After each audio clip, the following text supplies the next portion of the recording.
Talking to Charlton manager Karl Robinson ahead of Saturday's derby away to AFC Wimbledon. Karl, Saturday's match sees Charlton kick off a stamina-sapping 5-week spell of Saturday, Tuesday, Saturday matches. Charlton are unbeaten in 6, but do you have the strength in depth to cope with that kind of heavy schedule? Strength in mind, yes.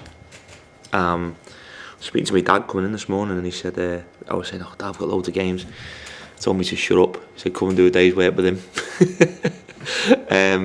So it is what it is. We're all in the same boat. Listen, there's going to be times and I'll have to say to you all that we're fatigued and we're tired. But if I do that, it's because we will be. But I don't want to use that as an excuse. We have a wonderful team here. We have a real good group of players. And we're really excited about the challenge. Players say that they don't like training anyway. So let's not moan when we have a lot of games. It's something to embrace. And what it does do, it separates the boys from the men, and it can turn your season around. There's no time like this in any football league season, because maybe like Christmas and period where you have a lot of games in a short period of time, you can be completely out of it and then completely in it, or completely in it and then completely out of it. And it's how we approach these next few games. It'll be very key and vital for our campaign this season. Charlton are 6 points outside the playoff zone with a game in hand. What's it going to take to break into those playoff places? The right mentality, the right dedication, application and desire, and a group of players that want to be here and want to wear our shirt, because if they don't, they can go. It's quite simplistic, really. We're looking forward to playing a number of games, but the players have to take responsibility for these games as well. They've got to embrace them, and we're a big club, so our sports science will be tested, our medical team will be tested, we'll be tested as a group of staff, and the big one is obviously being up in Manchester on Tuesday and then the following Saturday. It's the travelling more than the games and the recovery, but come on, it's now or never, really, isn't it? And that's what it's got to be, the same intensity, the same desire every single game that we play from now to the end of the season. Suspensions are not helping Charlton's cause at this critical time, and you're going to be without Nathan Byrne and Lewis Page on Saturday. Yeah, some of the decisions by the referees haven't been great. A few players should have been sent off against me. I seen a tackle on Saturday that was worse than Nathan Byrne's. Didn't even get a booking. I don't get some of them, but some of the decisions have been against my players. If people don't want us to go up because we're big and we're a big draw in League One, some people might want to keep us here. We have to be stronger than that. And the one beauty about being at a big club is that if one player misses out, another talented player steps in. And that's got to be the case. Okay, listen, the more I watch Nathan Byrne's back, he's turned his back to protect himself, and the lad sort of pulled out of the challenge, really. It makes it look worse than what it was. But it was borderline. I don't think I can argue too much with it. But I think there's been a few challenges on my players which have been horrendous, and they don't seem to get punished. It's almost like people have got a point to prove when they come to the Valley, that they're not going to bow down to our crowd. And maybe some referees need to be stronger when they come to the Valley and give us what we deserve. But going into the next few games, we've got to be looking after ourselves and the fans, and we're the only thing that matters. It's the fans who wear this shirt and the players that fans who wear it and travel to support us, and the players who wear it and the players that die when they play on that football pitch for us. And nobody else can get involved in anything else, because obviously no one's not going to get any help. So the suspensions are going to step us back a little bit, but it gives somebody else the opportunity to play.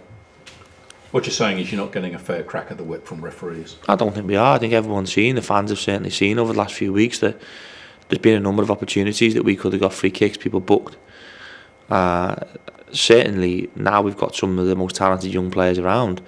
The Joel Rebo and Ezri Konsa are getting some of the worst treatment I've seen. Elbowed, kicked, stamped on, everything. It happened to Addy. He got no protection. No protection. The Ricky Holmes of this world, no protection.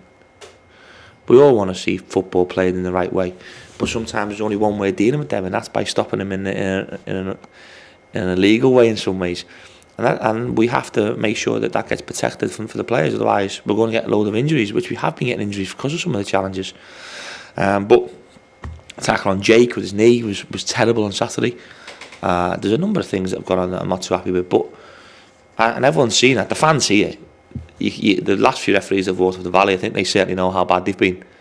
And it's not that you get in trouble. It's part and parcel of the industry getting in trouble by what you say. It's amazing how we can be judged by you as the media, we can be judged by the fans, we can be judged by our players, yet referees can't be judged and spoke about by managers or anybody. There's a self-protection mode.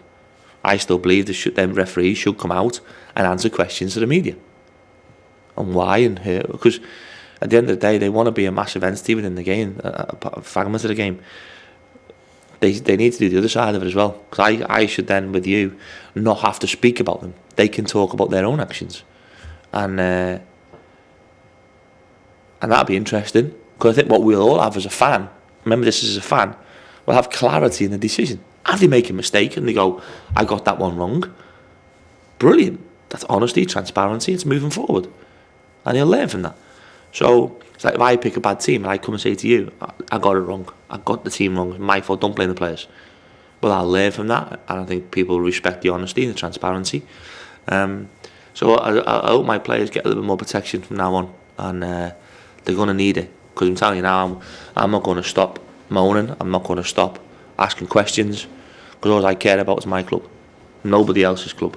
And if they've got a problem with that, tough, because we've got to start looking after ourselves now, and hopefully as the weeks go by the performances will increase and our intensity will. The players have been in great spirits around the building, and we know we're not going to get no help from anybody else.